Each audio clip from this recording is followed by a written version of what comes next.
serviteur de Dieu est simplement une personne qui est consacrée à servir, qui a consacré, sa vie à servir Dieu. Une personne qui a dit que moi, je vais servir l'Éternel. Josué a dit, si vous ne choisissez pas, si vous ne pensez pas à servir Dieu, il y a un bruit qui me dérange un peu. Si vous ne jugez pas bon de servir Dieu, choisissez qui voulez vous servir. Amen.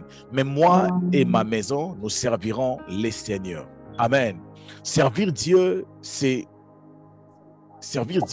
une personne qui est consacrée ou qui a consacré sa vie à obéir, à honorer Dieu. OK? Cela peut se faire aussi à travers d'une prière. Cela veut dire que tu peux dire à Dieu, Seigneur, moi je vais te servir.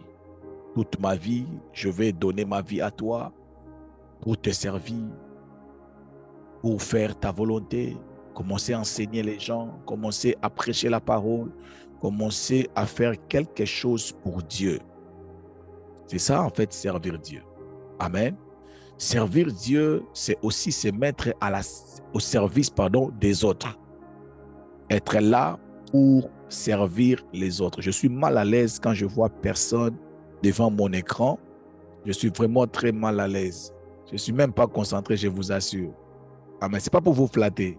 Quand je ne vois pas des gens, je suis mal à l'aise pour prêcher.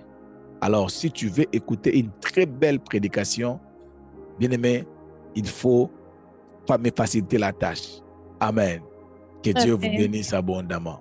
Alors, servir Dieu, c'est encore la vie d'une personne qui respecte ce que Dieu lui demande de faire. Parce que tu ne peux pas servir Dieu par ta propre volonté. Non. On sert Dieu en faisant ce qu'il nous demande de faire. Ce que Dieu te demande de faire. Servir Dieu, lorsque nous parlons de servir Dieu, beaucoup de gens pensent directement au pasteur. Pensent directement à voir la Bible et commencer à prêcher la parole de Dieu. Mais bien aimé, servir Dieu est au-delà de prêcher la parole. Amen. Tu peux servir Dieu au travers le pays. Tu peux servir Dieu en étant au service du pays. Alléluia. C'est ça aussi servir Dieu. Alors, je voulais parler sur les combats que la plupart des personnes qui sont appelées à servir Dieu y rencontrent dans leur vie. Maman Nadège, que Dieu vous bénisse. Amen. Quels sont les combats que la plupart de ceux-là qui servent Dieu y rencontrent souvent? Avant d'abord de parler sur ces combats, je voulais d'abord vous dire, au ciel, Dieu a toujours besoin de serviteurs. Amen. Au ciel, Dieu respecte le serviteur. Dans le livre de Job, chapitre 1, le verset 18, la Bible dit, l'Éternel dit à Satan, as-tu remarqué mon serviteur Job? Il n'y a personne comme lui sur la terre. C'est un homme intègre et droit, craignant Dieu et se détournera des mal. C'est un homme droit, intègre, craignant Dieu et qui se détournait du mal. Amen. Amen. Dieu était en train de chercher un serviteur. Il était là au ciel, il pose la question. As-tu remarqué mon serviteur? Je ne vois pas mon serviteur. L'as-tu remarqué? Amen. Je suis un jour dans le livre de Matthieu, chapitre 9, le verset 37 à 38, il a dit aux disciples, la moisson est grande, mais il y a peu d'ouvriers. Priez donc le maître de la moisson d'envoyer les ouvriers dans sa maison. La maison de Dieu a besoin des serviteurs. Alléluia. La maison de Dieu cherche les serviteurs. Le cœur de Dieu et à la recherche des serviteurs.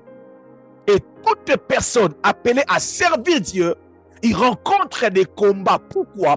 Parce que servir Dieu, ce n'est pas une petite chose, comme nous pouvons le penser. Une chose qui préoccupe le cœur de Dieu ne peut jamais, alors jamais, être une petite chose. Est-ce que je peux avancer? Avancez, papa. Qu'est-ce que j'ai dit? Une chose qui fait quoi? Qui préoccupe les cœurs de Dieu ne peut jamais être une petite chose. Parce que beaucoup de gens pensent que servir Dieu, c'est la moindre des choses. Et bizarrement, vous allez voir, les gens qui nous entourent arrivent même à nous dire, toi, tu ne veux rien faire, seulement servir Dieu. Cela veut dire que pour lui, servir Dieu, c'est un manque à faire. Alléluia. Amen. Alléluia.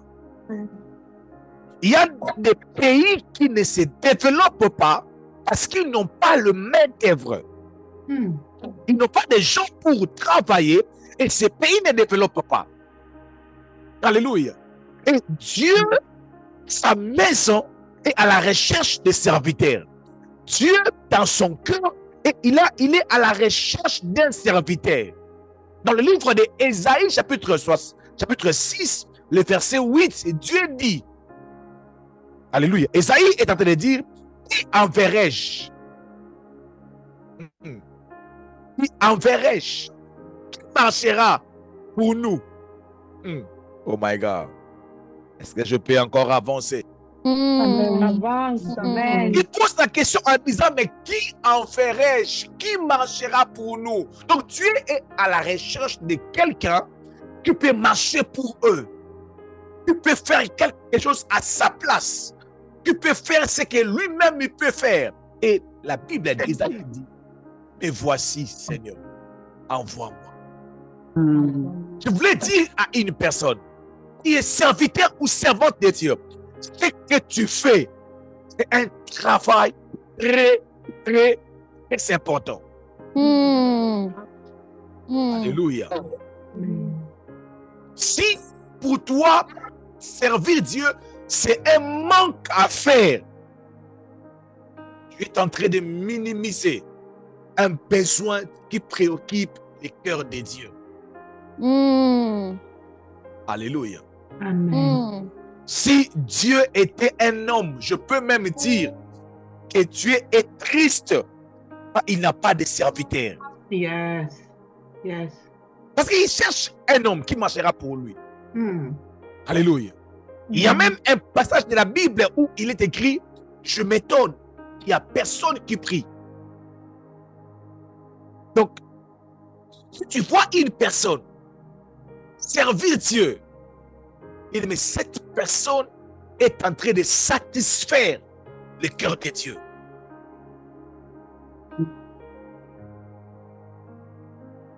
Parce que les serviteurs, surtout qui servent ici dans ce ministère, est-ce qu'ils suivent cette prédication? Amen. Amen. Comme je suis en train de prêcher maintenant là, Dieu regarde, il dit, c'est Timothée qui prêche. Alléluia. Amen. Dieu regarde, il dit, c'est Timothée qui prêche. Donc Dieu donne beaucoup d'importance à ceux qui les servent. Dans le livre de Malachie, il parle même loin pour dire, il y aura de nouveau la différence entre ceux qui servent et ceux qui ne servent pas. Amen. Amen. Alléluia. Bien-aimé, tu peux ou ne pas me respecter, mais le Dieu que je sers, il connaît mon importance. Amen. Amen. Vous pouvez me mépriser comme vous voulez, mais il y a un Dieu. Je prêche comme ça là. Il dit, la vie, c'est mon serviteur. Il a dit à Satan, as-tu remarqué, oh mon enfant, as-tu remarqué mon serviteur Job? Il n'y a personne comme lui. Bien aimé, si tu sers Dieu, il n'y a personne qui peut te dépasser sur la terre des hommes. Amen. Alléluia. Bien aimé, une Alléluia. personne qui sert Dieu, il est plus important que celui qui ne sert pas Dieu. Je parle bien aux yeux de Dieu. Amen. Alléluia. Amen. Bien aimé, Jésus, en étant sur la terre, il a passé beaucoup plus de temps à ses disciples qu'à la foule. Parce qu'il savait que les disciples avaient une mission d'accomplir son travail. Alléluia. Amen. Ce n'est pas mon message d'aujourd'hui. Aujourd'hui, je vais parler sur le combat de ceux qui servent Dieu ou ceux qui sont appelés à servir Dieu. Quels sont les combats qu'ils rencontrent? Quels sont les combats qu'ils rencontrent, ceux qui servent Dieu? Premier combat, c'est le combat de l'acceptation de l'appel de Dieu. Le combat pour accepter l'appel de Dieu. Alléluia. Amen. Je peux les classer comme parmi les premiers combats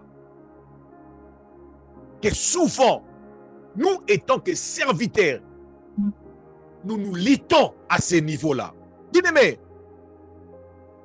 vous savez, l'appel de Dieu a des niveaux. Alléluia. Amen. Chaque appel de Dieu pour le servir n'a pas le même niveau. Dieu ne te demandera pas chaque jour, lève-toi le matin, prie. Dieu ne t'appellera pas toujours pour te dire, donne le matin, prie le soir, donne une offrande. Alléluia. Il y a certains appels de Dieu qui ne sont pas faciles à accepter. Il y a certains appels de Dieu pour les servir qui ne sont pas faciles à avaler. Alléluia. Amen. Alléluia. Amen.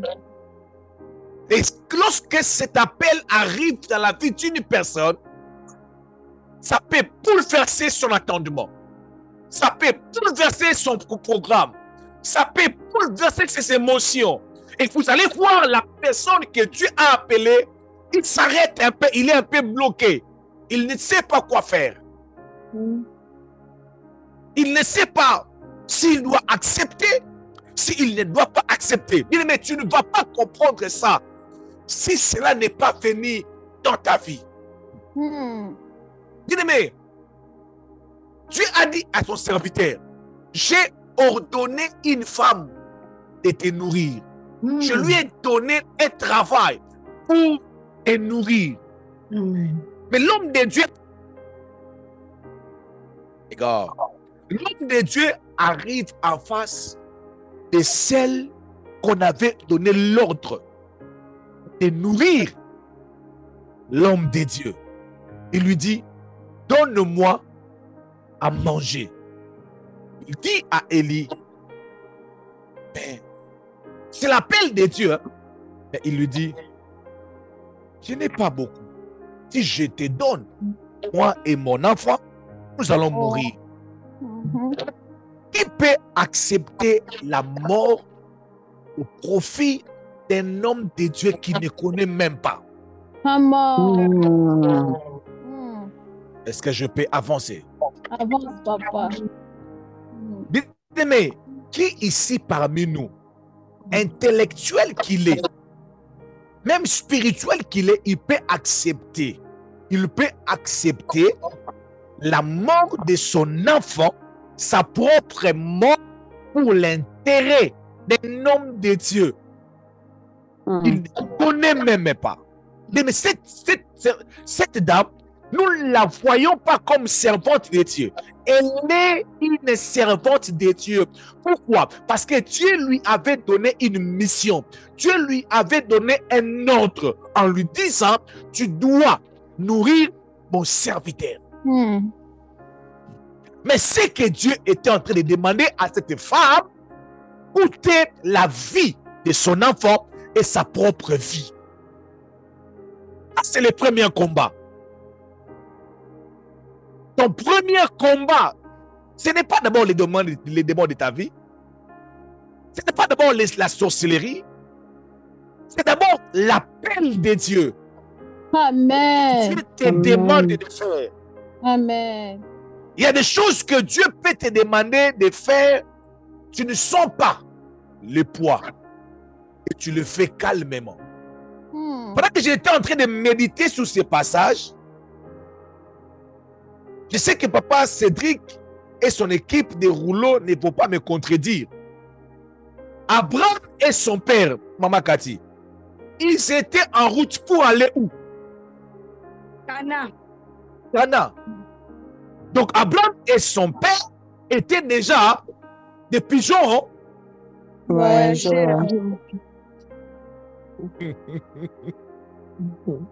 Ils étaient déjà, je peux dire aujourd'hui, des clans. les Les clandestins. Des clandestins déjà. Hmm. Donc quand Dieu est venu lui dire, attends, dans un pays que tu ne connais pas, bien aimé, ça c'est moi. C'était un peu facile pour lui. Pourquoi? C'était déjà leur vie en fait. Mikenda kenda, bitambola tambola. Et Dieu lui a dit, là où tu es en train de partir, je vais te le donner. Abraham s'est levé, il est parti. Ça, je me dis, c'était un peu facile pour Abraham, hein, de partir, d'accepter cet appel. Amen. Mais lorsque Dieu vient parler à Moïse, dire à Moïse, je t'envoie chez Pharaon.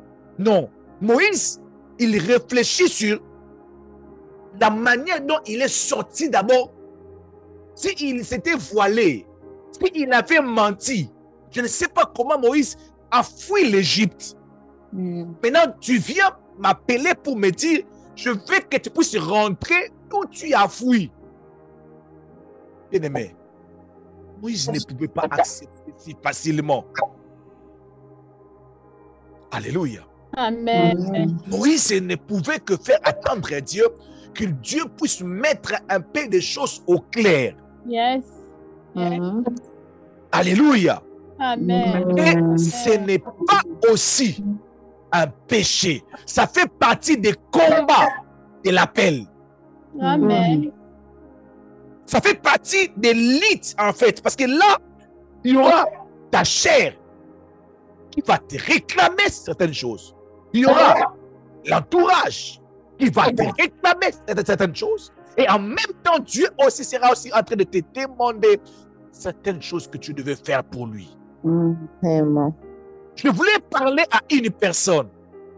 Et pendant que je suis en train de parler, ça fait quelques années, il est en train de combattre cette foi. Il est en train de se battre avec cette foi. Pour d'autres personnes, c'est déjà clair. Dieu m'attend de faire ça, ça et ça. Oui, c'est clair.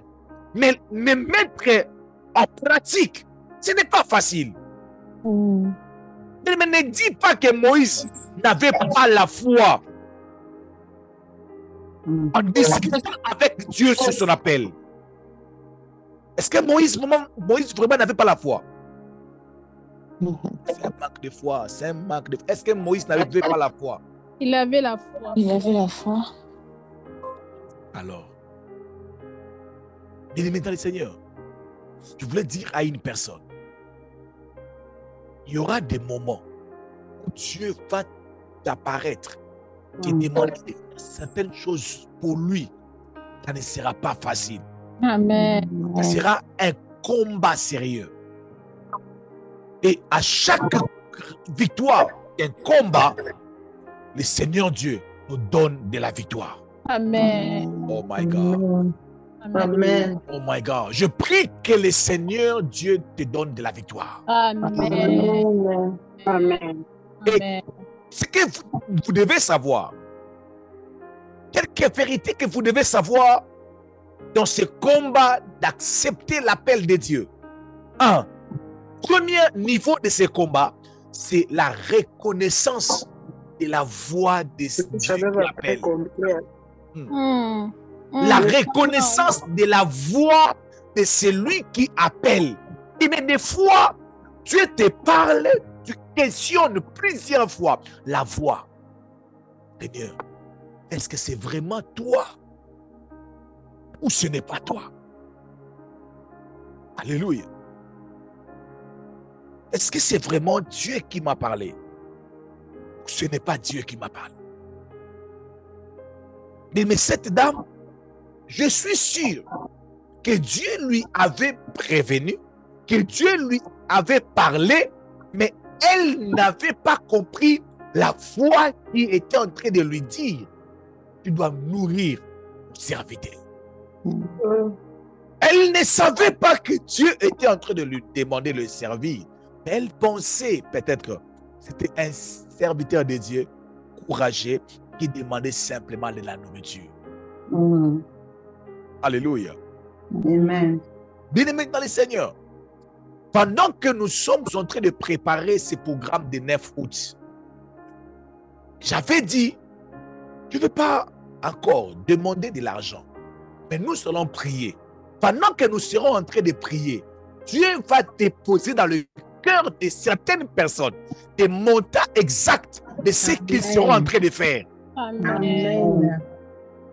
Je vous assure, je reviendrai ici pour vous dire, on a tout. Alléluia. Est-ce que je peux Yes. avancer? Amen. Avance, papa. Parce que nous prions un Dieu qui parle. C'est un travail de Dieu. Aujourd'hui, j'ai reçu l'appel d'une maman en France. Elle m'a dit, pasteur, j'étais fille en France, en train de bénir, j'ai oublié les détails, en train de bénir un mariage comme si des plans, quelque chose comme ça en France. Mais tu t'es tourné vers moi, je ne connais pas les mots exacts, hein, je suis en train de paraphraser seulement. Il a dit que tu t'es en train comme si de bénir un mariage de plans. Et pendant que tu m'as regardé, tu m'as dit, je cherche la question. La question, je ne sais pas si elle est là. Maman Pamela, elle est là. Ah, elle n'est pas connectée, elle allait m'éclairer. Alors, dans la question, c'est comme si j'étais en train de lui poser la question. Toi, tu dois être là ou bien toi, la question. C'est comme si j'étais en train de lui obliger d'être dans un endroit. Alléluia. Amen. Alors, quand elle m'a appelé, elle m'a posé la question, pasteur, c'est pour ça que je vous appelle pour savoir, tu veux que je sois où? Je lui ai dit, je veux que tu sois à Kinshasa. On avait parlé avec toi, tu m'avais dit que tu devais être à Kinshasa. Et elle m'a dit, oui, mais j'ai changé le programme. Je lui ai dit, c'est la raison pour laquelle je suis venu dans ton rêve pour te dire que tu dois être là. Mais elle a dit, mais avec mon programme, ça ne va pas. Elle dit, non, non, tu vas être là par tes prières et par ton argent. Oui, j'ai dit oui. Mais comment? Je lui ai dit,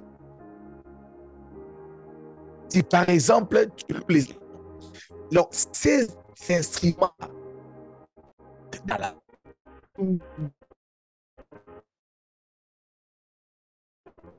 comme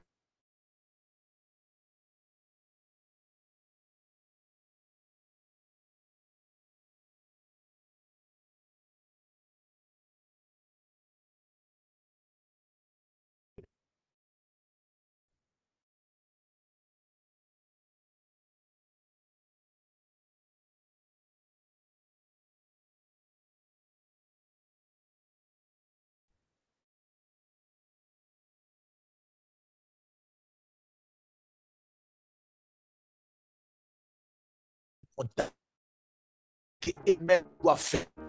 Et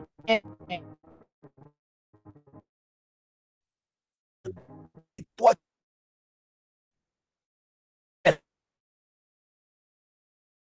tu es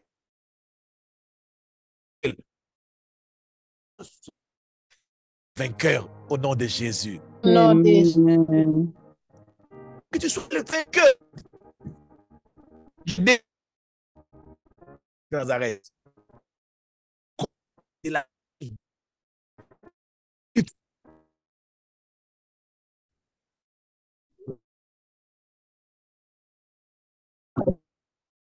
la foi, tu vas accepter facilement. Pourquoi tu vas facilement? Parce que ici, dans ce monde ici,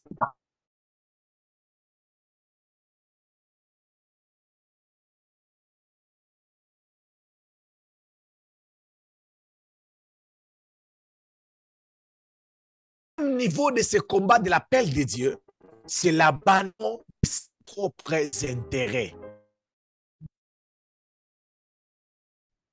Vous savez,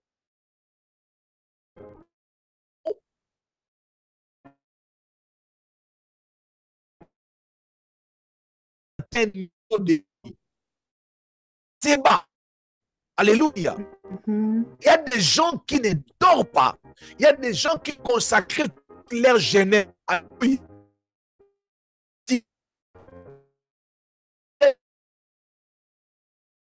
Il s'est battu. Tout.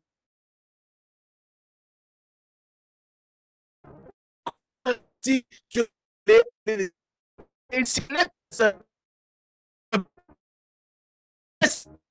va laisser tout. Et la sœur là aussi va le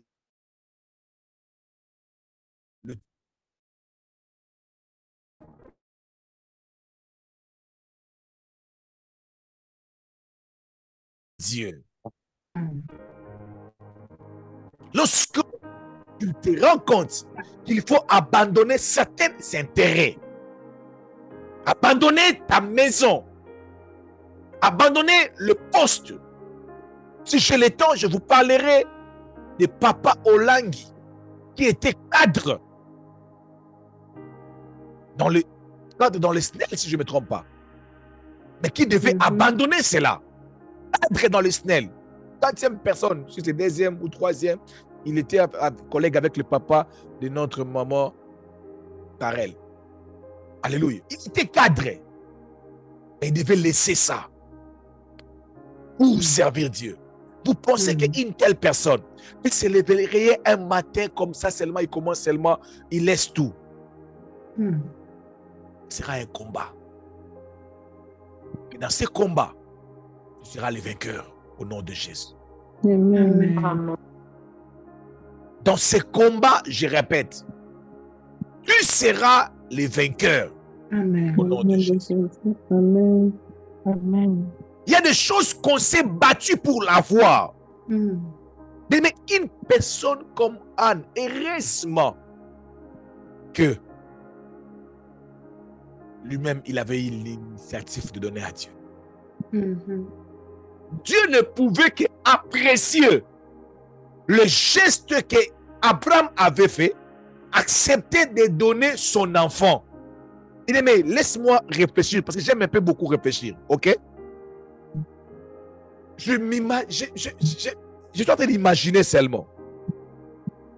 Si Abraham n'avait pas dit à Sarah, parce que ça pouvait être facile pour Abraham de donner Isaac, parce qu'il avait déjà Ismaël. Mais Sarah n'avait rien.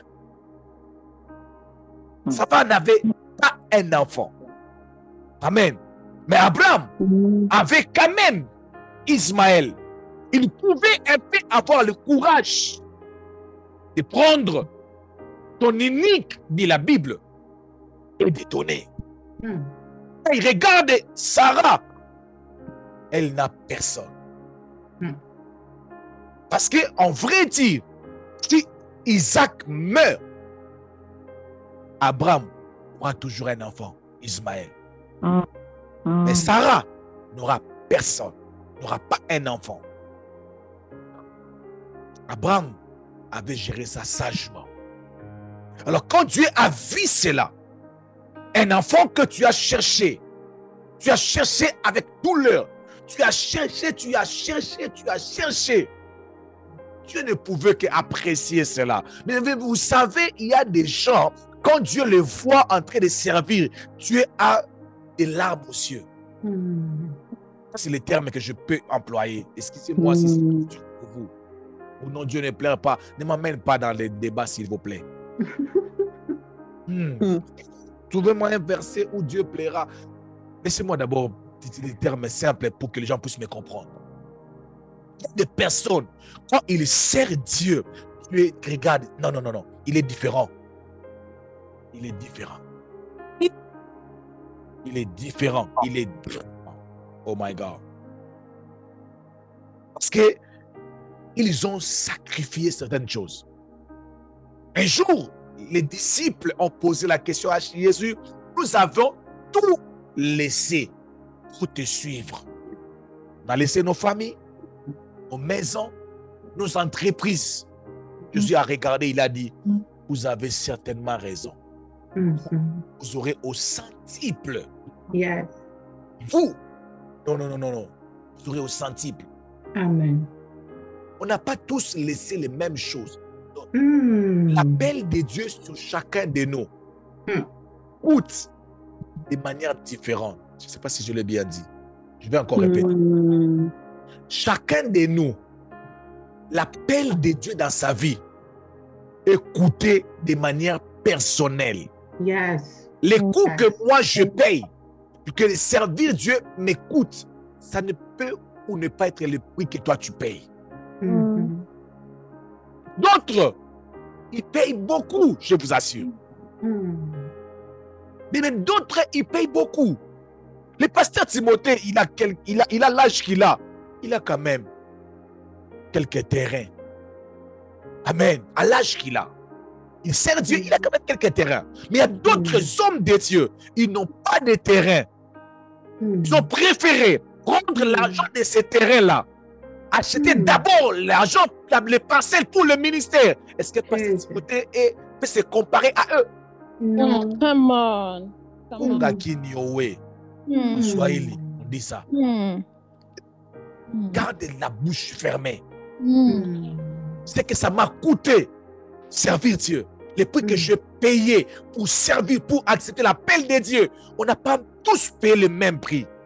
On n'a pas tous payé le même prix. On n'a pas tous payé le même prix, je vous assure, mon frère, ma soeur. On n'a pas tous payé le même prix. Aujourd'hui, je parlais avec maman Iguette. Elle m'a dit, pasteur, il m'arrivait des fois, je dirige la prière, je coupe la vidéo, je pars vomir. Après, je reviens ici, je donne un autre sujet de prière. Enceinte, à terme, elle dirige la prière avec des nausées. Pendant ce moment-là, une autre personne en bonne santé, avec une connexion impeccable, mais il donne tant de raisons. Dieu ne peut jamais vous traiter de la même façon qu'il peut traiter Maman Iguette. My God. Ah, Seigneur. Une autre personne, 2 mois de grossesse. En tout cas, je ne saurais plus servir. Oh my God. Oh my God. Je voulais dire à une personne, ce combat apparaît simple pour vous si vous n'êtes pas arrivé à ce niveau-là.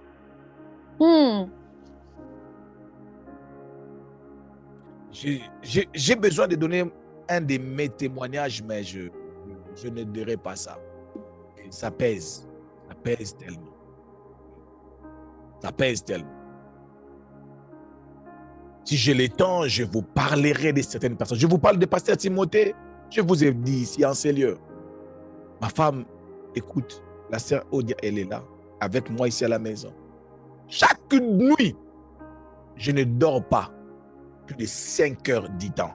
Tous les jours, de lundi à vendredi. Il n'y a que 2 jours où je dors 5 heures du temps. Le vendredi et le samedi. 2 jours.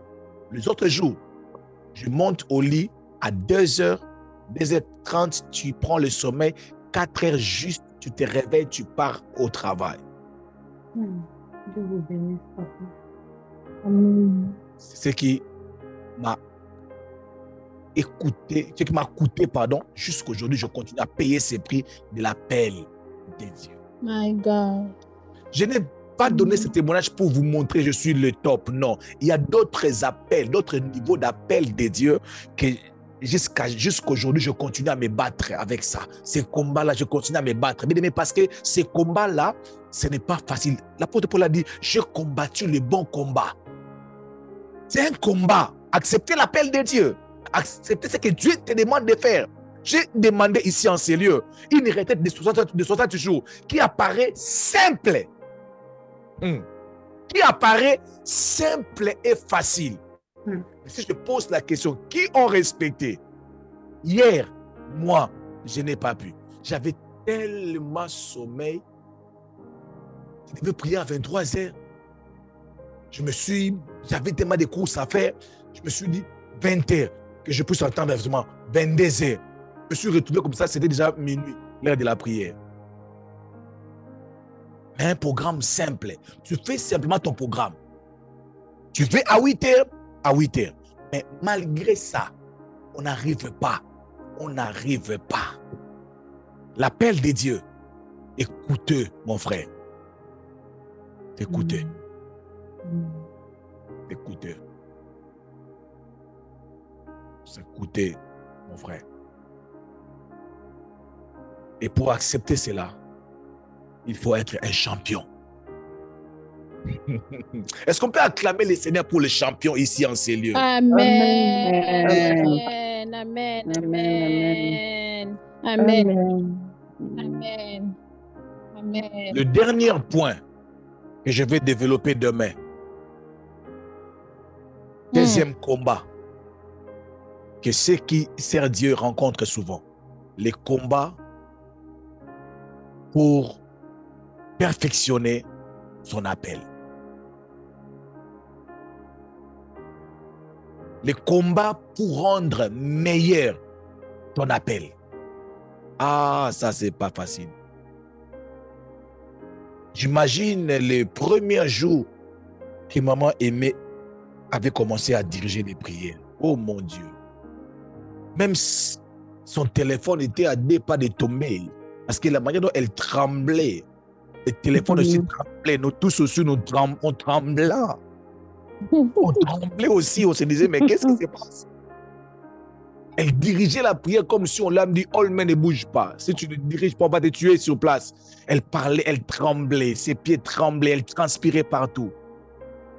Et aujourd'hui, je peux regarder maman Aimée diriger la prière. J'ai dit, oh. C'est elle, celle qui devait venir ou devons-nous attendre un autre? C'est elle qui devait venir. Mon Dieu, mon roi. Je ne sais pas. Quand je vois maman Aimée diriger la prière aujourd'hui, je me dis, oh.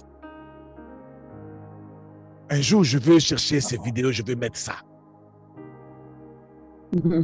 Et maman Cathy est en train de sourire comme si pour elle, elle a commencé comme ça. Elle, quand je l'ai rencontrée, elle prêchait, elle faisait des sons de crrr. Elle parlait comme un homme. Elle faisait comme ça. Hey, maman Cathy, calmez-vous. Ah, mon Dieu. Mais tu vas devenir meilleur au nom de Jésus. Au nom de Jésus. Peu importe le niveau où tu vas commencer, tu vas devenir meilleur. Au nom de Jésus. Maintenant, pour devenir meilleur, tu dois travailler. Dois travailler. Bien aimé, ce n'est pas le Saint-Esprit qui a placé la caméra ici. Non. Moi-même. Alléluia. Amen. Alléluia.